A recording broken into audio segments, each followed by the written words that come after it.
खेती बाड़ी से सरोकार रखने वाले किसी भी व्यक्ति को जब उसके फसल लहलहाते हैं तो बेहद ही खुशी होती है और यही खुशी का अनुभव भी फ़िलहाल मैंने यहाँ किया हुआ है। ये मेरा खेत है और मैंने यहाँ पर धान बोया है और धान उगा हुआ है और जैसे ही बारिश हुई है तो इसमें एक अलग लहलहाती हुई हरियाली फसल की नज़र आ रही है। जब बहुत दिनों के बाद बारिश होती है तो फसलों का ग्रोथ नज़र आता है और यही इस वक्त मुझे देखने को मिला है। जो किसान होता है उसको इस बात की भी खुशी होती है, वो आश्वस्त हो जाता है क्योंकि अगर उसने खेती किया है और फसल बहुत अच्छे हैं तो ज़ाहिर तौर पर 1 साल के लिए उसे खाने की, उसे ज़िंदगी गुजारने की कोई तकलीफ़ें फ़ेस नहीं करनी पड़ेंगी। एक जर्नलिस्ट होने के नाते जब मैं गाँव गलियों में जाता हूँ, किसानों से बात करता हूँ और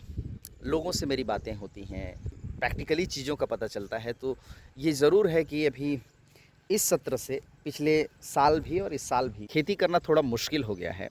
दरअसल खेती करने के लिए जैसे बीज चाहिए होता है, खाद चाहिए होता है, जुताई के लिए अगर ट्रैक्टर से जोतवा रहे हैं तो डीजल चाहिए होता है और डीजल की महंगाई ने, खाद बीज की महंगाई ने किसानों की कमर तोड़ दी है और जिस तरह के फ़ायदे की उम्मीद हुआ करता था किसानों को, वो तो फ़िलहाल उम्मीद टूटता हुआ नज़र आ रहा है। खाने भर से काम कहाँ चलता है। बहुत सारी चीज़ें होती हैं, एक जो मिडिल क्लास का फार्मर होता है उसको घर के खर्चे, स्वास्थ्य के खर्चे, इसके अलावा कपड़ा, एजुकेशन, बहुत सारी चीज़ें होती हैं और उसको फेस करने के लिए बहुत चुनौतियों का सामना अब किसानों को करना पड़ेगा क्योंकि पेट्रोल डीज़ल की महंगाई ने जिस तरह से महंगाई को बढ़ाया है, हर तरह की महंगाई। अभी मेरा एक सफ़र था रायपुर का और मैंने फ़ील किया कि रायपुर के सफ़र में जो किराया है, बस किराया है, वो कितना बढ़ गया है।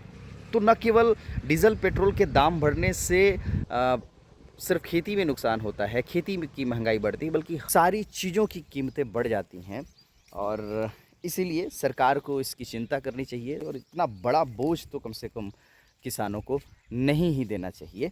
आप अगर किसान परिवार से जुड़े हुए हैं और जब आप अपने खेतों में जाते हैं और खेतों की हरियाली देखते हैं तो आप क्या महसूस करते हैं? आपको कैसी खुशियों की अनुभूति होती है?